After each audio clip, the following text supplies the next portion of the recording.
সূরা আল বাকারা আয়াত নম্বর 24। এই আয়াতের তাফসিরে আল্লাহ সুবহানাহু ওয়া তাআলা বলছেন, فَإِن لَّمْ تَفْعَلُوا وَلَا تَفْعَلُوا فَاتَّقُوا النَّارَ الَّتِي وَقُودُهَا النَّاسُ وَالْحِجَارَةُ أُعِدَّتْ لِلْكَافِرِينَ। যদি তোমরা কোরআনের মতো একটা সূরা বানাতে না পারো, আর তোমরা কখনো পারবেও না, তাহলে জাহান্নামের আগুনকে ভয় করো। সে আগুনের জ্বালানি হবে মানুষ আর পাথর। আল্লাহ এই আগুন বানিয়ে রেখেছেন যারা আল্লাহকে মানে না তাদের জন্য। কথাগুলো সহজ করে বুঝি। এক, আল্লাহ চ্যালেঞ্জ দিলেন। আগের আয়াতে আল্লাহ বলেছেন, কোরআনের মতো ছোট্ট একটা সূরা বানাও তো। আরবের কবি লেখকরা সবাই মিলেও পারল না, কারণ কোরআন মানুষের লেখা না, এটা আল্লাহর কথা। আল্লাহ এখানে বলছেন, পারলে না তো আর কিয়ামত পর্যন্ত পারবেও না। এটা আল্লাহর গায়বের কথা। দুই, তারপর আল্লাহ ভয় দেখালেন, যেহেতু কোরআনকে মানলে না, তাই এখন একটা কাজ করো, জাহান্নামের আগুনকে ভয় করো। জাহান্নামের আগুন কেমন? দুনিয়ার আগুনে আমরা এক সেকেন্ড হাত দিতে পারি না, আর জাহান্নামের আগুন হবে দুনিয়ার আগুনের চেয়ে 69 গুণ বেশি গরম। সবচেয়ে কষ্টের কথা কি জানেন প্রিয় ভাই? সবচেয়ে কষ্টের কথা কি জানেন প্রিয় দিনী ভাইরা আমার? সে আগুনে জ্বালানি হবে মানুষ আর পাথর। মানে যারা আল্লাহকে মানবে না, নামাজ পড়বে না, শিরক করবে, তারাই হবে সে আগুনের লাকড়ি বা কাঠ। নাউযুবিল্লাহ। পাথর মানে কি? যারা মূর্তি পূজা করে, সেই মূর্তিগুলো জ্বলবে, যাতে বোঝা যায় মূর্তি তোমাকে বাঁচাতে পারবে না। বর্তমান চলমান সময়ে বর্তমান মুসলিমরা 100-র মধ্যে 90% মুসলিম আছে যারা এখনো কবরে, মাজারে গিয়ে মানত করে বা চায়, ভরসা রাখে, আল্লাহর সঙ্গে তাদেরকে শরীক করে দেয়। আর এই পাপটা সবচেয়ে নোংরা পাপ, জঘন্য পাপ হচ্ছে শিরকের পাপ। পাপ জিনা, এই পাপটা কতটা বড়, কতটা নোংরা পাপ।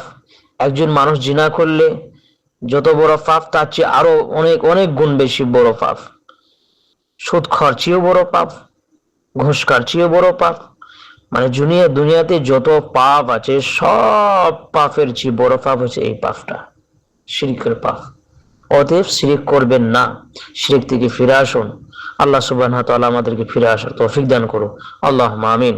3, আগুন কার জন্য বানানো? আল্লাহ বলছেন, এই আগুন আমি আগে থেকে বানিয়ে রেখেছি। জান্নাত বানিয়ে রেখেছি, জাহান্নাম বানিয়ে রেখেছি, এখনই আছে, রেডি রয়েছে আল্লাহর কাছে। কার জন্য? যারা কাফের, মানে যারা আল্লাহকে মানে না, নবী সাল্লাল্লাহু আলাইহি ওয়াসাল্লামকে মানে না, তাদের জন্য। আমরা কি শিখলাম ভাইরা? 3টা কথা। এক, কোরআনকে ভালোবাসো, যে কিতাবকে কেউ হারাতে পারলো না, সেই কিতাব রোজ একটু একটু পড়ো, 5 মিনিট হলেও পড়ো, লেকিন পড়ো। দুঃখজনক হলেও কথা সত্য, বর্তমান সময়ের মুসলমানরা বাড়িতে কোরআন রেখেছে আলমারিতে, মাথার উপরে, পড়ে না। পড়ে কিছু মানুষ আছে পড়ে, তারা জুম্মার দিন একবার পড়ে, তাও আবার এক পাতা, আর যদিও পড়ে সেটা কি বলেছে আল্লাহ সেটাও বুঝে না। আর কিছু মানুষ আছে বছরে একবার পড়ে, সেটা হচ্ছে রমজান মাস। আবার সেটাও ওই তোতা পাখির মতোই পড়ে। আল্লাহ কি বলেছেন, কোরআন কি বলেছে, আল্লাহ কি বলেছে, এটা সে বোঝার চেষ্টা করে না, তোতা পাখির মতো সে পড়ে। আল্লাহ সুবহানাহু ওয়া তাআলা আমাদের সবাইকে কোরআন বুঝে পড়ার তৌফিক দান করুক, আল্লাহুম্মা আমিন। 2, শুধু আল্লাহকে ডাকো, বিপদে সুখে চাওয়া পাওয়াতে শুধু আল্লাহর কাছে চাও, মাজার পীর গাছ পাথরের কাছে না। 3, জাহান্নামকে ভয় করো, যখন রাগ হবে, গীবত করতে ইচ্ছা হবে, নামাজ ছাড়তে ইচ্ছা হবে, তখন এই আয়াতটা মনে করো, দিল নরম হয়ে যাবে। হে আল্লাহ, আমার দিনী ভাইদেরকে, আমাকে, আমাদের সবাইকে জাহান্নামের আগুন থেকে বাঁচান, আমাদের জান্নাত দিন, আমিন। ওমর রাদিয়াল্লাহু আনহু জান্নাতের সুসংবাদ পাওয়ার পরেও এই আয়াত শুনে কাঁদতেন। আমরা কেন কাঁদি না? কেন কাঁদি না? আমরা কোরআন বুঝি না, এই জন্য কাঁদি না। সাহাবী আবু দারদা রাদিয়াল্লাহু আনহুর ঘটনা, আমি জাহান্নামের লাকড়ি হতে ভয় পাই। আবু দারদা রাদিয়াল্লাহু আনহু জাহান্নামকে ভয় পেতেন, অনেক ভয় পেতেন। ঘটনা, একদিন আবু দারদা রাদিয়াল্লাহু আনহুর কাছে এক ব্যক্তি এসে বলল, হে আবু দারদা, আপনি আমাকে ওসিয়ত করুন। তিনি বললেন, মসজিদে যাও, সেখানে যে প্রথম ব্যক্তি তাকে আমার সালাম দিয়ে বলো, আবু দারদা তোমাকে বলেছে জাহান্নামের আগুন থেকে বাঁচো, কারণ এর জ্বালানি হবে মানুষ ও পাথর। সূরা আল বাকারা 24 নম্বর আয়াতের দিকে ইশারা করে বললেন। লোকটি গিয়ে মসজিদে প্রথম যাকে পেল সে হলো ওমর বিন খাত্তাব রাদিয়াল্লাহু আনহু। ওমর রাদিয়াল্লাহু আনহু তখন খলিফা। লোকটি গিয়ে বলল, আবু দারদা আপনাকে সালাম দিয়েছেন এবং বলেছেন জাহান্নামের আগুন থেকে বাঁচুন। ওমর রাদিয়াল্লাহু আনহুর অবস্থা, ওমর রাদিয়াল্লাহু আনহু ছিলেন জান্নাতের সুসংবাদ প্রাপ্ত 10 জন সাহাবীর একজন। আল্লাহ তার ওপর রাজি, তবু এই কথা শুনে তিনি কেঁদে ফেললেন। কাঁদতে কাঁদতে বললেন, হায় আবু দারদা, তুমি আমাকে স্মরণ করিয়ে দিলে সেই আয়াত, আন্নার আল্লাতী ওয়াকুদুহান নাসু ওয়াল হিজারা। হায়, আমি যদি একটা গাছ হতাম, কেটে ফেলা হতো, আমি যদি একটা পশু হতাম, জবাই হয়ে যেতাম, কিন্তু মানুষ হয়ে জন্ম নিলাম, আর জাহান্নামের লাকড়ি হওয়ার ভয় আছে। এরপর তিনি সিজদায় পড়ে গেলেন আর বলতে লাগলেন, ধ্বংস ধ্বংস হোক ওমর, যদি তার রব তাকে ক্ষমা না করেন। সুবহানাল্লাহ। এই হচ্ছে ওমর রাদিয়াল্লাহু আনহুর ঈমানের স্পিড, সাহাবাদের ঈমানের স্পিড। এই ঘটনা থেকে 3টা শিক্ষা। সালাফি মানহাজে 1, ইলম প্লাস আমল প্লাস ভয়। একসাথে ওমর রাদিয়াল্লাহু আনহু জান্নাতের সার্টিফিকেট পাওয়া সাহাবী, তবু জাহান্নামের ভয়ে কাঁদতেন, কারণ সাহাবারা জানতেন ঈমান প্লাস আমল থাকলেও আল্লাহর ভয় সারা জান্নাত নয়। শেখ বিন বাজ রাহমাহুল্লাহ বললেন, মুমিনের দিল থাকবে 2 ডানার মাঝে, আশা ও ভয়। এই দুটো হচ্ছে ডানা। একটা হচ্ছে কি আল্লাহর উপর আশা রাখা, আর একটা হচ্ছে কি ভয়। এই দুটো ডানা। শেখ বিন বাজ রাহিমাহুল্লাহ এই কথা বলেছেন। 2, একে অপরকে নসিহত।